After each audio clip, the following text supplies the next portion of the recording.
Right breaking news చూస్తున్నాం. భూదాన్ భూముల వ్యవహారంలో ఈడీ సోదాలు చేస్తోంది. మహేశ్వరం భూముల విషయంలో తనిఖీలు నిర్వహిస్తోంది. పాత బస్తీలో మున్వర్ ఖాన్, ఖదీర్, ఉన్నీస్, సర్పాన్, సుకుమారిళ్లలో ఈడీ అధికారులు సోదాలు చేస్తున్నారు.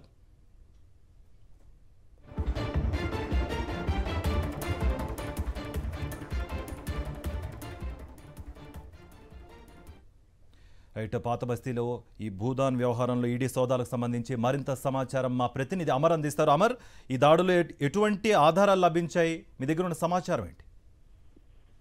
హైదరాబాద్ లో మరోసారి ఈడీ సోదాలు కలకలం రేపాయి. భూదాన్ ల్యాండ్ వ్యవహారానికి సంబంధించి ప్రస్తుతం ఈడీ అధికారులు చెన్నవారుజామునే దాదాపు 5 బృందాలుగా విడిపోయి ప్రస్తుతం సోదాలు అయితే నిర్వహిస్తుంది. అయితే మహేశ్వరం మండలంలోని నాగారం గ్రామంలో ఉన్నటువంటి మొత్తం భూదాన్ వ్యవహారానికి సంబంధించి ఇప్పుడు కొంత అసైన్ ల్యాండ్, సీలింగ్ ల్యాండ్ ఉండడం, ఆ తర్వాత అక్కడే ఉన్నటువంటి భూదాన్ ల్యాండ్ వ్యవహారానికి సంబంధించి పూర్తిగా దానిపైన సేల్ డీడీలు జరిగాయి. అయితే ఈ విషయం సంబంధించి ఇప్పటికే ఐఏఎస్ అమల్ కుమార్ ని గతంలో ఏదైతే రంగారెడ్డి జిల్లా కలెక్టర్ గా అమల్ కుమార్ ఉన్నప్పుడు పూర్తిగా అక్రమాలు జరిగాయి అనేది ఈడీ గుర్తించిన నేపథ్యంలో ఐఏఎస్ అరవింద్ కుమార్ అమల్ కుమార్ ని ఈడీ అధికారులు గతంలో విచారించారు. అయితే పాత బస్సులో ఉన్నటువంటి మున్వర్ ఖాన్, ఖాదీర్, ఉన్నీస్ తో పాటు షెర్వాన్, ఇటు సుకూర్ ఇంట్లో కూడా సోదాలు అయితే నిర్వహిస్తున్నారు. కీలకమైన పత్రాలు కూడా ఈడీ అధికారులు స్వాధీనం చేసుకున్నట్టుగా తెలుస్తుంది. అయితే భూదాన్ ల్యాండ్ కి సంబంధించి అక్రమంగా లేఅవుట్ చేసి అమ్మకానికి ఇటు మున్వర్ ఖాన్ తో పాటు ఖాదీర్ మొత్తం ఇద్దరు కలిసి వ్యవహారాన్ని నడిపారు కాబట్టి ఇప్పటికే వాళ్ళు పరారీలో ఉండడం, వారి ఇళ్లలో కూడా ప్రస్తుతం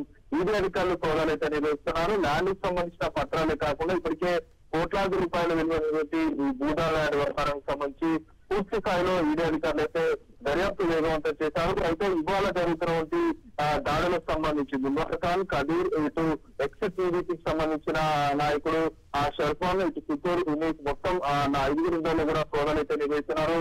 కీలకమైన ఆస్తి పత్రాలను ప్రస్తుతం ఈడీ అధికారులు స్వాధీనం చేసుకున్నట్టుగా తెలిసింది. సాయంత్రం వరకు ఈడీ అధికారులు ఇంకా సోదాలు అయితే నిర్వహించే అవకాశం అయితే కనబడుతుంది. కీలకమైన వ్యవహారం సంబంధించి గత ప్రభుత్వంలోని పెద్దలు చేశారనేది ఆరోపణల నేపథ్యంలో కోట్లాది రూపాయల విలువైన భూములు అనంతరమయ్యాయని స్థానికుల నుంచి ఫిర్యాదులు వెలువెత్తుతున్నప్పుడు ఇప్పటికే ఈడీ అధికారులు ఈ కేసుకు సంబంధించి కీలకమైన వ్యవహారాలను గుర్తించారు.